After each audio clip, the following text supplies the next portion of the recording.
এই মা আমাকে প্রতিদিন গালি দিতেন।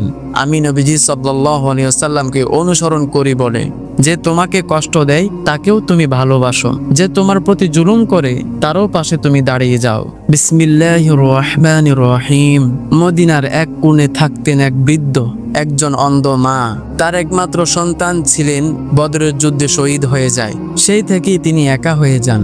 কিন্তু প্রতিদিন তার ঘরের সামনে একটি খেজুরের গাছের নিচে বসে থাকতেন এক তরুণ। তরুণটি চুপচাপ কাজ করতেন, ঘর পরিষ্কার, পানি আনা, খেজুর সংগ্রহ, এমনকি মাঝে মধ্যে গল্প করে হাসাতেন এই অন্ধ মাকে। বৃদ্ধা ভাবতেন এই হয়তো তার ছেলের কোনো বন্ধু, তাকে চিনতে পারেন না কারণ তিনি অন্ধ।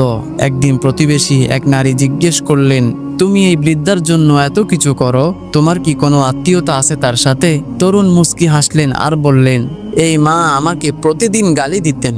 আমি নবীজি সাল্লাল্লাহু আলাইহি ওয়াসাল্লামকে অনুসরণ করি বলে।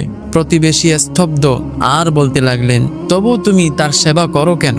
তরুণ বললেন, হ্যাঁ, কারণ রাসূল সাল্লাল্লাহু আলাইহি ওয়াসাল্লাম আমাদের শিখিয়েছেন যে তোমাকে কষ্ট দেয় তাকেও তুমি ভালোবাসো, যে তোমার প্রতি জুলুম করে তারও পাশে তুমি দাঁড়িয়ে যাও। এটাই সত্যিকারের ইসলাম।